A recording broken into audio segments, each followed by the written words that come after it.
जंगलों के बीच एक छोटा सा गांव स्थित था जिसका नाम था धर्मपुर। गांव के लोग बड़े धार्मिक प्रवृत्ति के थे। उनका पूजा पाठ में अटूट विश्वास था। गांव में उन्होंने कई मंदिर बनवा रखे थे। पास ही के जंगल में भी उन्होंने एक मंदिर बनवाने का निश्चय किया। शीघ्र ही जंगल में मंदिर का निर्माण कार्य प्रारंभ हो गया।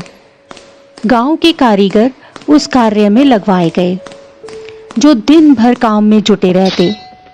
निर्माण कार्य सुबह से लेकर शाम तक चलता रहता। सुबह से शाम तक कारीगर वहां काम करते। बस दोपहर को भोजन करने गांव आ जाया करते थे। उस समय में मंदिर में कोई नहीं रहता था। रोज की ही तरह एक दोपहर को सभी कारीगर भोजन करने अपने गांव आए हुए थे। तभी दूसरे जंगल से आया बंदरों का एक समूह उस जंगल में पहुंच गया। इधर उधर भटकते हुए दल के बंदर निर्माण अधीन मंदिर के पास आ धमके और उछल कूद मचाने लगे। कारीगरों के भोजन के लिए गए होने के कारण उन्हें रोकने टोकने वाला भी वहां कोई नहीं था। मंदिर में उस समय लकड़ी का काम चल रहा था। चीरी हुई शहतूत और अन्य पेड़ों की लकड़ियां इधर उधर पड़ी हुई थीं। कई शरारती बंदर लकड़ियों पर उछल कूद मचाने लग गए। तब उनके सरदार ने उन्हें वहां जाने से मना किया, किंतु एक बंदर बहुत शरारती और हठी था। उसने सरदार की बात नहीं मानी। सभी बंदर वहां पेड़ पर चढ़ गए, लेकिन वह शरारती बंदर शहतूत की लकड़ियों पर धमाचौकड़ी मचाने लगा। वहां शहतूत के कई अधचिरे लट्ठे पड़े हुए थे।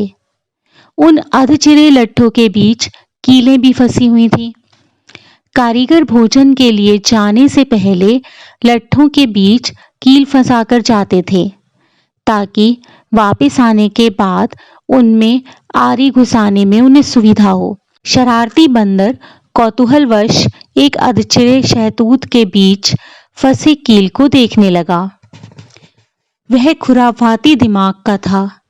सोचने लगा कि यदि इस कील को यहां से निकाल दिया जाए तो क्या होगा। फिर उसने तनिक भी देर नहीं लगाई और उस आधे चिरे हुए शहतूत के ऊपर बैठकर कील पर अपनी जोर आजमाइश करने लगा। बंदरों के सरदार ने उसे ऐसा करते हुए देखा तो उसे वहां रोका और चेतावनी देकर अपने पास बुलाने का प्रयास भी किया, किंतु हठी बंदर नहीं माना। वह दम लगाकर कील को खींचने लगा। कील तो नहीं निकली, पर वह बंदर भी हार मानने वालों में से नहीं था। वह उस कील को और जोर से खींचने लगा।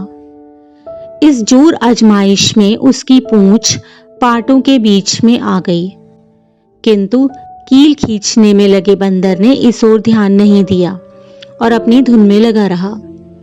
कुछ देर तक कील को खींचने पर वह थोड़ी हिलने लगी।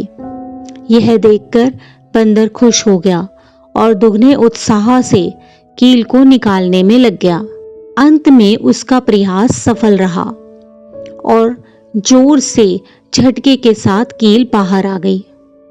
किंतु जैसे ही कील बाहर निकली, अधचिरे पाट आपस में मिल गए और बंदर की पूंछ उसमें दब गई। बंदर दर्द से चीख उठा।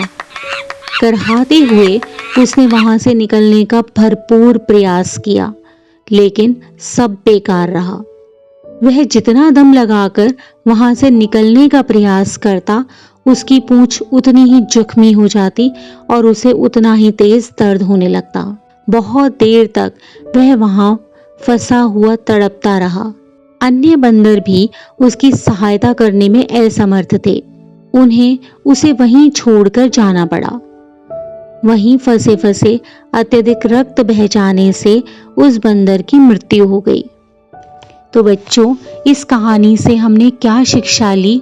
जिस काम की हमें जानकारी नहीं है, उसमें अनावश्यक हस्तक्षेप करना मूर्खता है और ऐसा करना मुसीबत को बुलावा देने के बराबर है।